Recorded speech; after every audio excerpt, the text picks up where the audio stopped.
Good afternoon, friends, ladies and gentlemen. Glad to see all of you here in large numbers.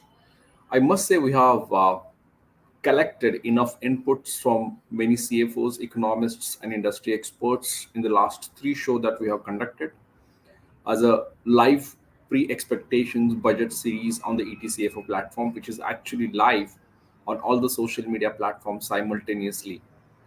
In the last series also, we have three CFOs and an economist going to tell us what are they going to expect from the government, which is going to deliver a budget on the 1st of the February. As we discussed, the CFOs want many things and they don't see major policy shocks coming. The majority of the CFOs are looking for ease of doing business, relief in taxation. Obviously, the GST will not be part of the budget, but there are little incentives that the government is looking for because we have come out of the pandemic and the global recession is around the corner. But at the same time, whether the government has budget to spend because the fiscal deficit gap has widened, CAD is an issue. But the positive side is all the global rating agencies, or must say the top global financial rating agencies or the global financial institutions, are betting really, really high on India, and they see India as a bright spot. So at one side, though we face a little challenges, maybe because of inflation is high, interest rates are high, I think the future looks bright. That's what the data shows. But still, we have lots of expectations, and we have to see whether the government, which is going to deliver a budget next week, is going to take the story forward, or what is the road that they take forward, and what is the direction that they give to the industry. So, friends, I have with me the top three CFOs and an economist, and allow me to introduce them to you first. My first speaker for this panel is Kapish Jain, CFO IIFL Finance. Kapil, glad to have you. It's a pleasure My to next, be here, Rahul. thank you, Kapish. My next speaker is Ms. Neetu Kashiramka, CFO of VIP Industries. Neetuji, glad to have you. Thank you. My next speaker is Mr. Sanjeev Jha, CFO of Kali India. Sanjeev, glad to have you. And to get some economic perspective, I have with me Yuvika Singhal, economist, Quantico. Yuvika, glad to have you. Thank you.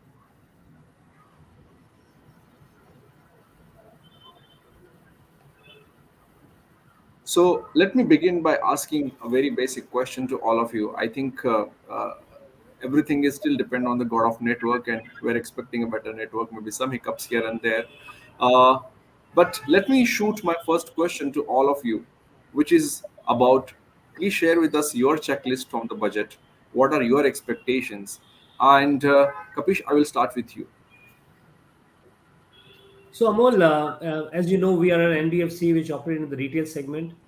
We touch people in the middle class and the lower middle class segments. We've seen inflation really peaking. This potentially is the last full budget of the government, and with inflation peaking, interest rates spiking, I see there's some challenge and pressure on the pockets of individual small borrowers. And my biggest expectation would be to give some relief to them. The government did well to give a corporate tax relief last year. It's time for us to pass on something from the personal tax as well to these people. And coupled with it, there should be benefits passed on with regard to the objective of housing for all should be addressed well by increasing the limits on the individual housing loan limits with regard to reductions available to them. And something related to them could be standard deduction should also go up. The larger objective of the message is India is largely driven by a consumption economy. And this consumption economy is helping this country to get an edge, to get investments, to get attraction on foreign inflows as well. And that tap has to be available for this economy to grow.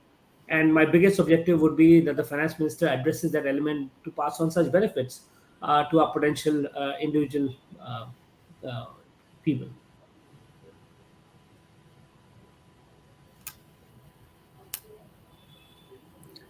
Amol, we can't hear you actually. Yeah, sure. Neetuji, can you please Yes. go ahead and share your opening remarks? Yes, definitely. So, adding to what Kapish said, so that was on my first bucket list as well, that there should be some relief for the middle class on the taxation front so that the consumption improves.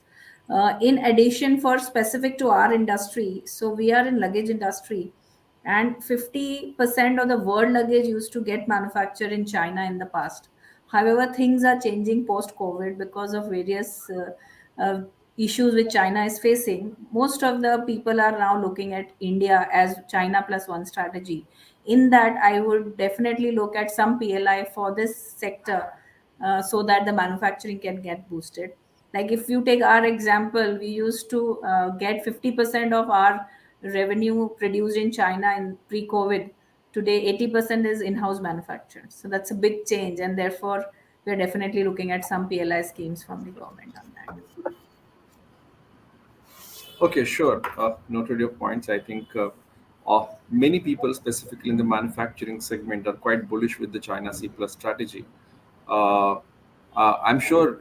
Let's wish, in fact, you and the finance minister start perhaps using the suitcase or the briefcase, which will kind of give a fillip to your segment. She has started using Bahi Khata, which looks really traditional and attractive.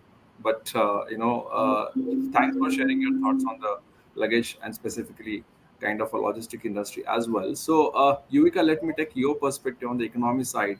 What are your expectations right now? Because economists generally bet and don't want the government to spend more on the subsidy side, but on the growth side and more on the consumption side. And today we are kind of in a tricky situation. So, how do you see, the current situation?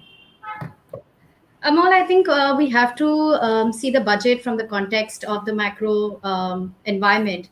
And I think last 3 years have been extremely challenging because we have seen three rare economic shocks: pandemic, war thereafter, and the global surge in inflation all becoming mainstream.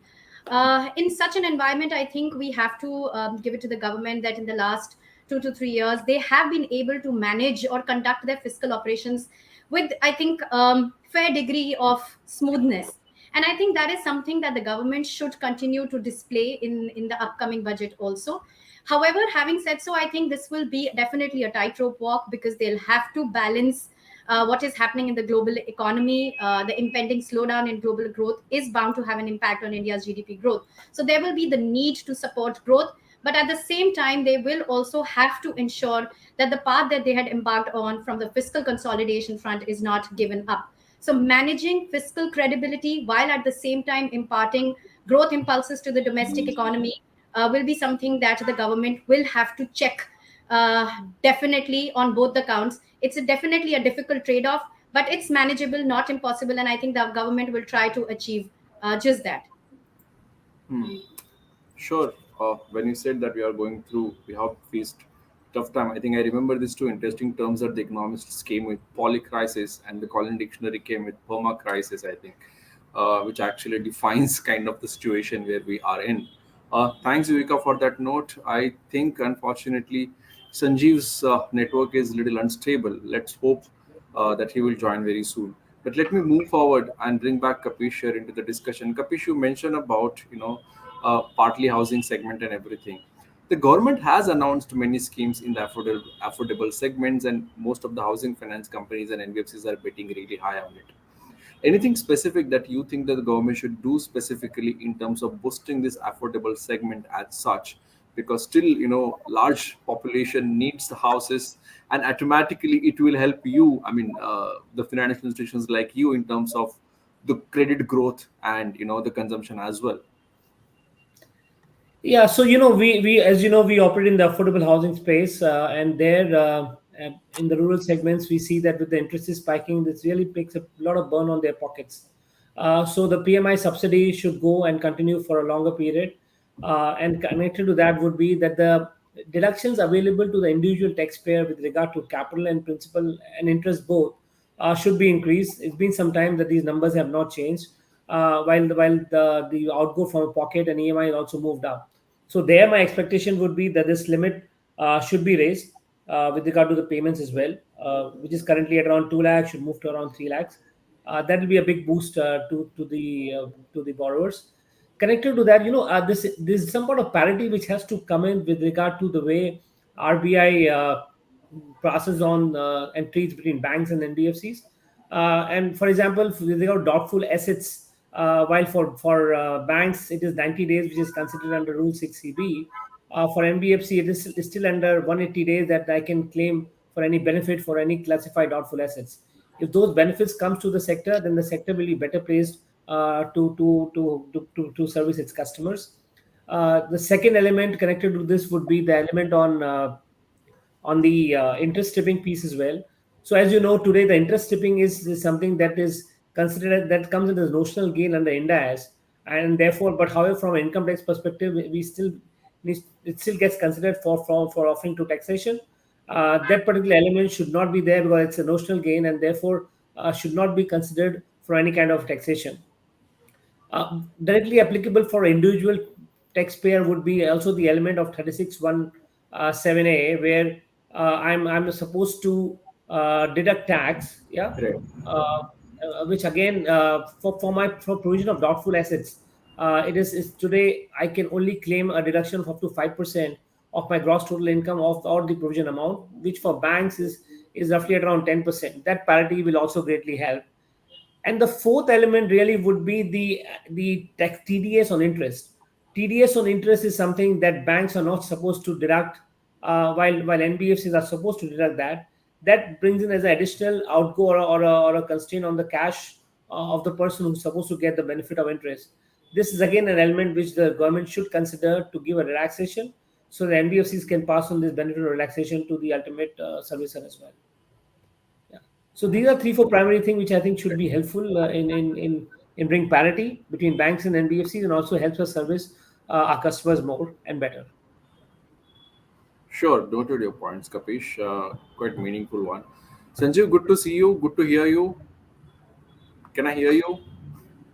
Sanjeev, can you see us? Can you talk to us? He's on mute. Unfortunately, I think Sanjeev's frame has been frozen. I thought he's joined back. Sanjeev, can you hear us? Okay, so friends, till Sanjeev is back, I will move forward with my conversation. But in case you have any questions, any specific questions, feel free to share on any social media platform that you're watching this show on. Nituji, when it comes to the manufacturing sector specifically, people, or mostly CFOs generally, talk a lot about ease of doing business, issues related to ease of doing business, the clearance, the policy issues. Any specific thing considering, the advantage that the CFOs and the manufacturing industry should take right now with the China Sea policy? Anything specific that maybe you want to highlight in terms of will help industry like you? Yeah, so I would say that most of the approval mechanism has to be digital, so that it is quicker and faster. I think that will be the key success for even people from outside India to set up manufacturing facilities here. Because today we are saying that yes, ease of doing business index is improving, but if you compare it with the developed world, I don't think they are considering this as an improvement, because today also a lot of things are paper based, and people have to go to the offices and get it done. So I think that's one very key important factor, that everything has to be digitized. Sure. Again, I will come back to you. But Yuvika, when we speak and expect government perhaps to spend more, I mean, there are different views whether the government will go for a populist or a pessimistic or a balanced budget. The industry and people at large will expect sweetness and just like halwa ceremony which they just conducted. But does the government really have a bandwidth to spend more? Do you think the government can spend really more considering the fiscal gaps and everything? So I think Amol rightly pointed out the question of finding resources for the government to spend in this year's budget will be of utmost priority. And why we say this is because we know that we will be entering an environment of slower growth, not just in real terms. So in our own expectation, in real GDP terms, growth is going to slip from 6.8% that we are penciling in for FY23 to probably close to 6% for FY24. And on top of that, the nominal GDP, which becomes more relevant from a budget perspective, is also going to see a moderation from close to about 15.4% in FY23 to somewhere close to 10%. And that is largely because inflation, we know more so on the WPI side, has seen a material downswing with the global correction in commodity prices and easing of supply constraints. Now, what this means is that when we are penciling in a much lower nominal GDP growth, our buoyancy of tax revenues is also going to be lower. And the kind of buoyancy that we've seen in tax revenues, both on the direct and on the GST side, it is unlikely that will get replicated to the same strength in FY24. Now, in an environment of lower or slower growth in tax revenues, how do we balance the task to consolidate on the fiscal front? I think the government on the expenditure side has already played one key card, and that is of the discontinuation of the Pradhan Mantri Garib Kalyan Ann Yojana. While they sweetened the deal by announcing the free food grains under the National Food Security Act, but nevertheless, just by discontinuation of the free food grain program, the government is looking at fiscal savings of about 1 trillion in FY24. And that's a substantial amount. Now, by the virtue of just food subsidy bill, you are creating huge savings. And if you are fortunate enough, and if fertilizer prices come in even further lower, given if the Ukraine-Russia crisis or the war dissipates further, we could be looking at savings from the subsidy bill putting together for both food and fertilizer somewhere in the range of 1.5 trillion. And like I said, this is a sizable amount of savings. As a percentage of GDP, this would straight away translate into a lower fiscal deficit or somewhere close to 50 basis points. And that's where, the market is also gravitating, that we could see a fiscal consolidation of somewhere around 50 to 60 basis points. Our own estimate for FY24 fiscal deficit is pegged at 5.8% as a percentage of GDP. Now, how do we allocate expenditure will be of importance next year. One, I think the savings that we see on the food subsidy will get some bit of switched over to the REVEX side, that is REVEX X of subsidy bill. So given that government has committed expenditure needs or rigidities towards paying salaries, pensions, they would also want to, in over and above that, probably enhance scheme outlays for the rural economy. And that is where we think the REVEX switch could take place.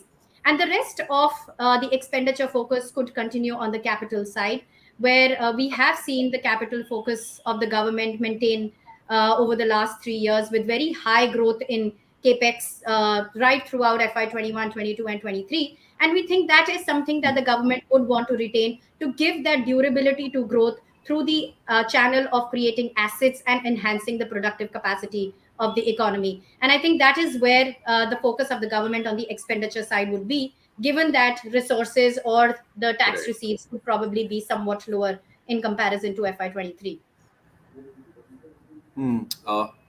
Quite a detailed one, Yuvika. And I think the expenditure has to be there, considering it's a last budget before they go for an election. So they will have to make people happy as well. Noted your points, Yuvika. Sanjeev, can you hear us? Sanjeev, I can see you, but can you hear me? Yes, I can hear you.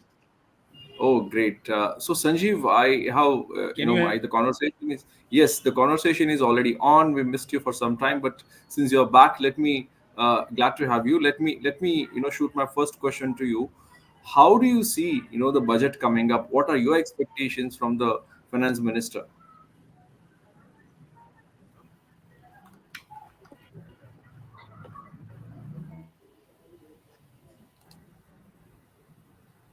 Sanjeev, are you there?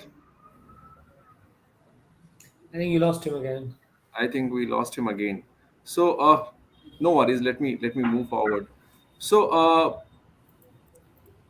Kapish, you mentioned a couple of points sometime back, specifically on the various schemes, incentives, and how NBFCs will get major benefit out of it. On the whole financial ecosystem side, right? There are a lot of changes have happened. I mean, the bad loan surprisingly has been less, but the credit growth has picked up. But again, it's very limited. Going ahead, do you think that the government should also keep a focus on maybe large corporates, industries as a whole, so that the capex cycle will pick up? And if that is true, what do you think the government should do? Yeah, you're right. So obviously the government did a lot of these investments in the infrastructure space.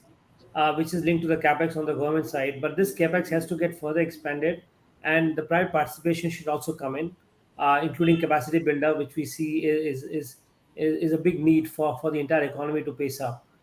For that to happen, the way the inflation has peaked, we see the interest rates are also moving upwards, and somewhere there should be some relaxation and curtailment which has to come in, with some specific benefits to come in specific sectors where the growth is needed, be it for the cement sector, be it for the steel and some of the other capex related sectors as well, where the government should enable further specific benefits and schemes for relaxation on the payments and capacity to pay as well, for them to continue with the build up of their capacity, and enable a much wider infrastructure built up for the country. Noted your points. Uh, Yuvika, sometime back, even Nituju spoke about PLI scheme. Kapish also kind of gave a reference of PLI scheme.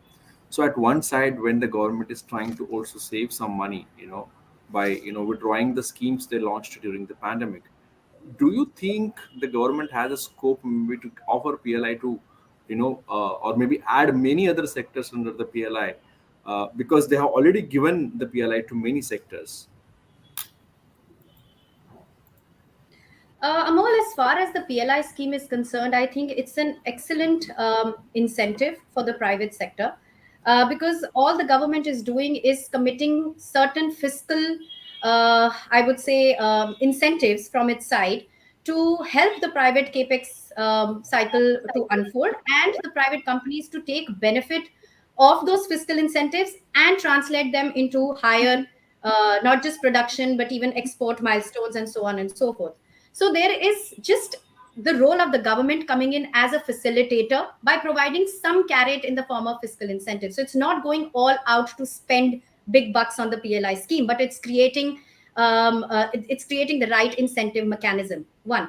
Second, I think from a PLI perspective, it did see a slow start, largely because the full-fledged implementation of it coincided with the outbreak of pandemic. We also saw companies which were in the first movers in the PLI scheme struggle to achieve those targets for the set out fiscal incentives in year one, largely because pandemic threw out a lot of business plans. But having said so, I think we have also tasted success in certain sectors such as mobile phone production.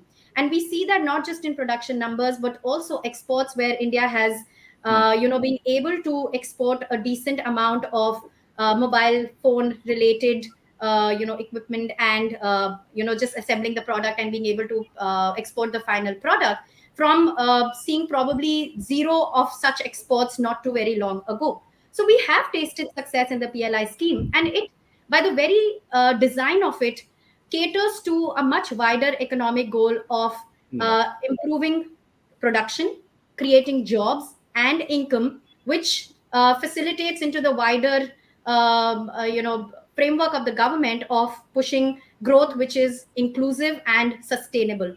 And I think from the 13 or the 14 sunrise sectors that the government has already been working on, there definitely remains scope to enhance the coverage of PLI. Probably this time around, look at more labor intensive sectors such as leather, a more focused approach on textiles, cosmetics. These are some of the sectors which are labor intensive, which have the production wherewithal in the Indian manufacturers, which have the technical know-how, is already there.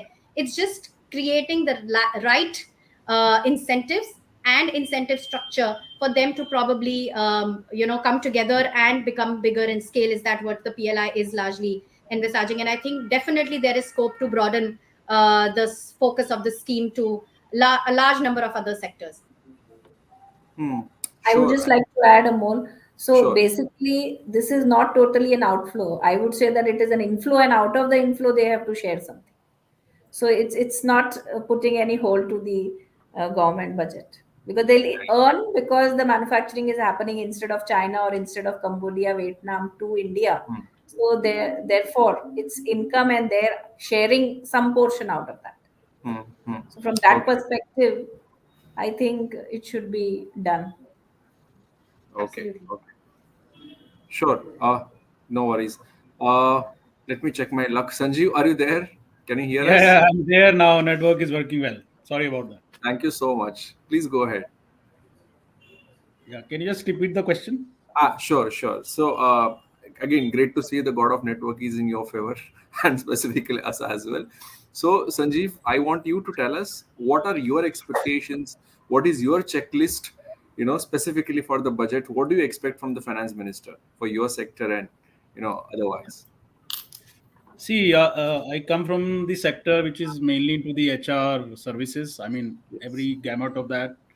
Uh, yes, primarily we are in the staffing and recruitment business. So I think couple of pointers we are really looking forward to is one, uh, we have been seeking a industry tag. While we can be clubbed as HR services, but somewhere staffing and recruiting has become a very large industry in itself, and hence probably we really need to see if we can give it a industry tag, and hence the treatment related to that. The second is, the labor codes. We would really expect to be coming in force at the earliest. Uh, it's really going to simplify a lot of governance, lot of kind of functioning of this sector, and also at the same time helping formalizing the employment, which is right now in many form, and one of them is the gig workers and all. So more and more workers will come into the ambit of social security structure. I think it's really going to be good for the country overall. So labor codes are going to play a very important role, I feel, and we are really looking forward that they are being implemented, if not all together, maybe in bits and pieces. I think the third is bit of a tax rationalization, like I think what Kapish also hinted on. Our industry is a very thin margin industry.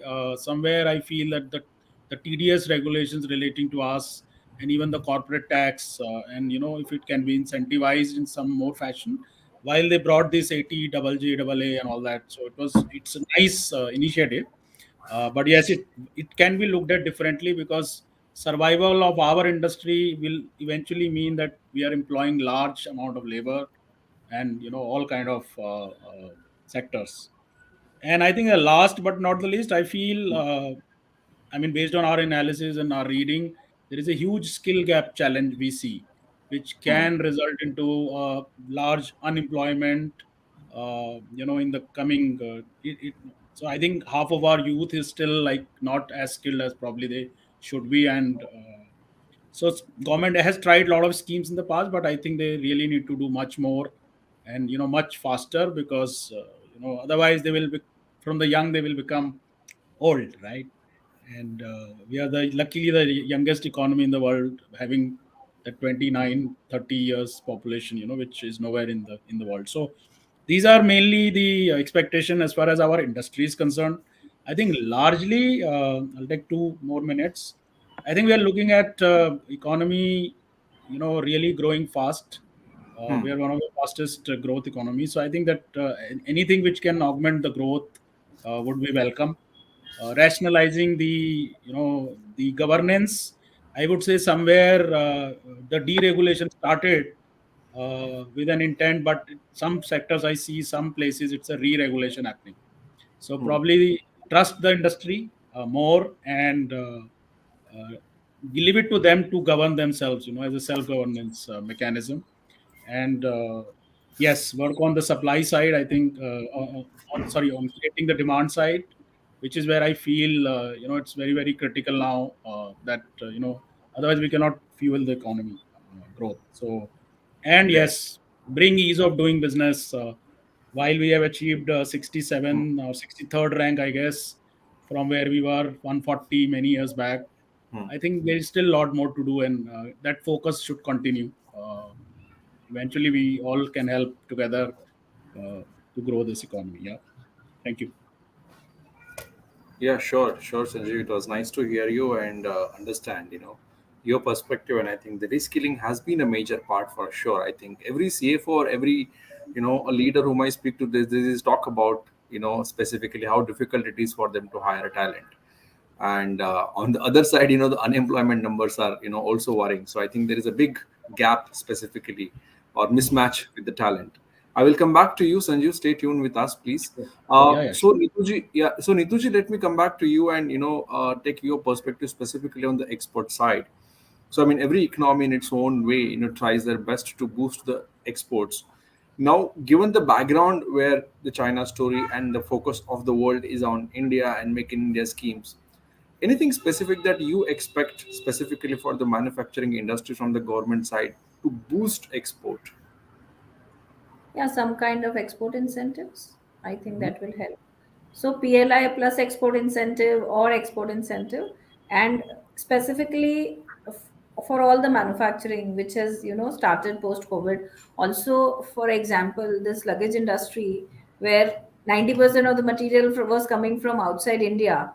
If the things have to change, like today, since we are manufacturing, we our exports have doubled because we are able to manage at a reasonable cost and therefore export it. Otherwise, bringing from China and exporting was not an option because Correct. everybody was earlier buying from China. So I think if some export incentive is given, then we can further become more competitive, and I think the business can be boosted, which will help the economy overall. Hmm. Oh, sure. Uh, Yuvika, on the disinvestment part, do you think that the government will again? We had a ambitious plan. We have achieved to some level, and specifically, at least LIC came into the market. That's what one of the interesting thing that happened. But do you think that the government will also focus on disinvestment side like they focused last time? How do you see that? Uh, I honestly don't know, Amol, because it's been this investment has been somewhat tricky, largely because it's very difficult to uh, envisage what kind of an environment, equity market environment, would actually pan out through the course of the year, right? So you might have very tall, uh, you know, tall order to achieve. You might have a very over ambitious target. For all you know, it is doable given that investor sentiment is conducive. You might have a very conservative estimate. You're not even able to achieve that. It also remains a reality. Like last year, we saw a disinvestment target which was not very overly ambitious, but even then we were not able to. It looks like we are not able to going to meet it. So I think what the strategy should be that definitely being over ambitious doesn't help. You might as well keep your ambition realistic and overachieve if possible, if the market sentiment is good enough. I think that is what the government should keep in mind, that yes, disinvestment needs to be kept in focus, but don't get over ambitious, because given how the global economy is shaping up, there is impending slowdown in growth. How will the market shape up? Whether the market sentiment will be conducive enough to support the entire disinvestment program, it's anybody's guess. So might as well just be a little, I think, prudent. Put out a number which is credible, and even if you are able to overachieve it by the end of the year, good, fantastic. You'll have extra revenues to take care of any exigency expenditure that might crop up during the year. Hmm.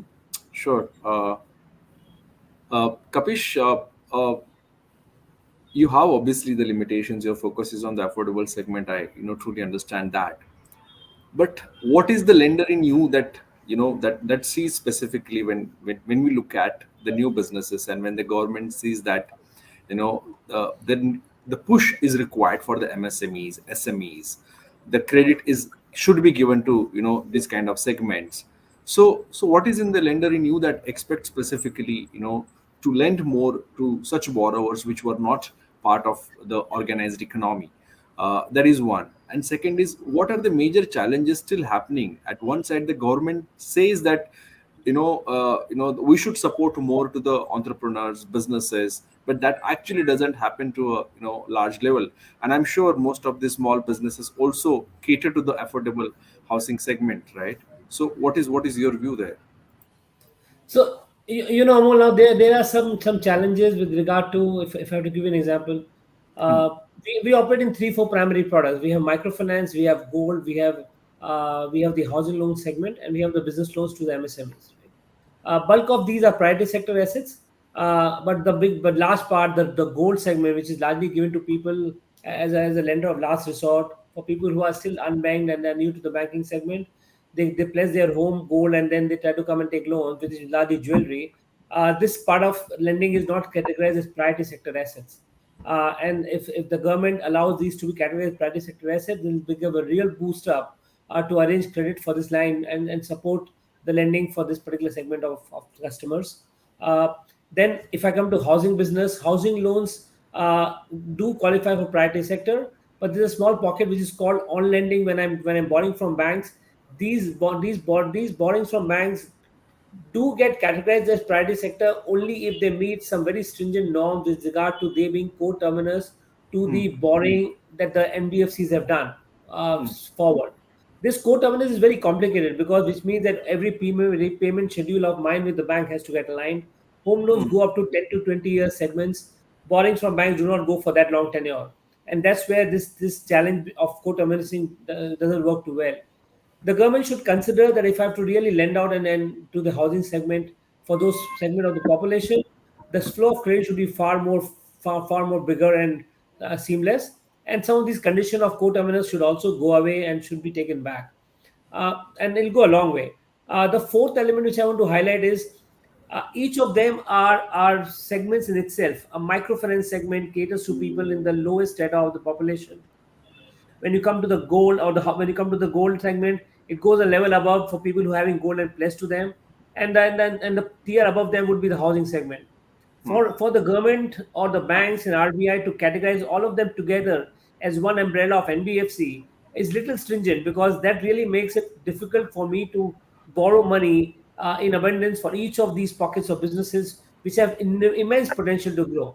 So some way the categorization and industrialization of each of them as subcategory has to come in so that limits can be defined separately for them when the banks are lending, and each of them can be separately tracked for growth, because each of them has unbelievable ability. Yes. Mortgage to GDP is like 12-13%.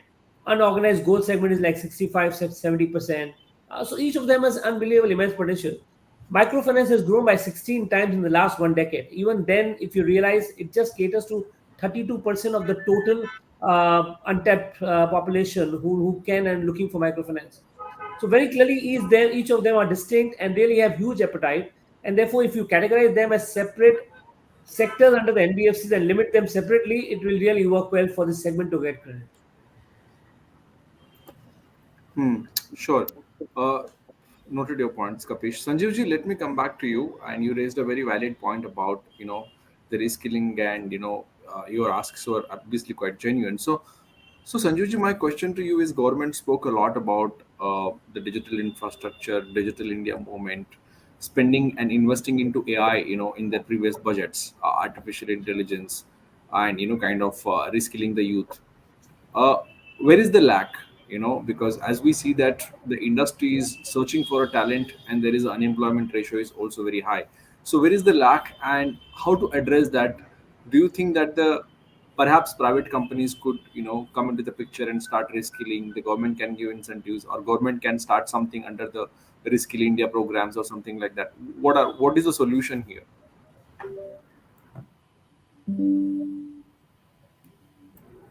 Sanjeevji, please unmute yourself. Yeah, sorry. So, see, government has been introducing different kind of schemes to cater to it. For example, there was a scheme called NEEM, NEEM, which is kind of discarded just recently. So, yes, the scale at which they are trying to launch these schemes to, skill the youth is, I would say, that speed has to be little fast forward, and considering the urgency we have.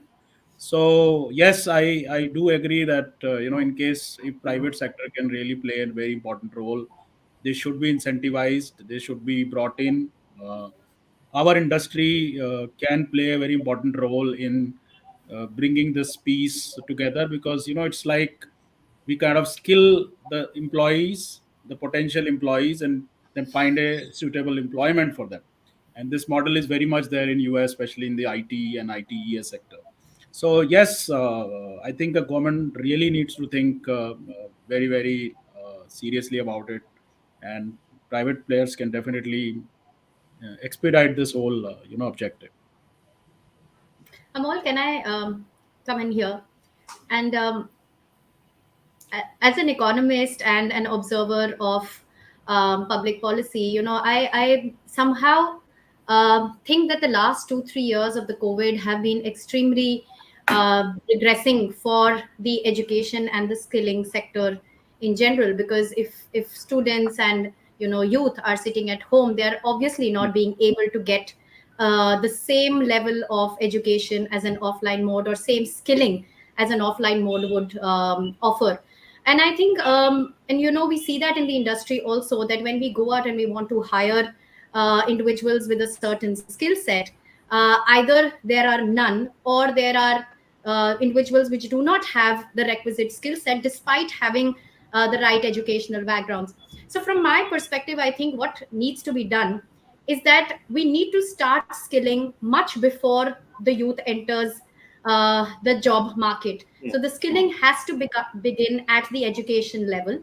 Not only do we have a tall order of filling the education gaps that have been created by the pandemic, but we also need to simultaneously fill the gap by giving adequate skill set at a very young age. But what happens when you hit the job market?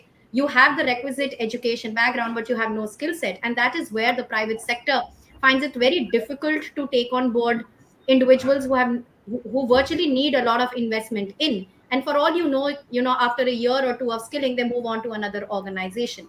So that's the fear that the private sector holds always. So what the government can do is, instead of making skilling a post education focus, it has to be intertwined within the education system, which the government has extreme control over at this point in time.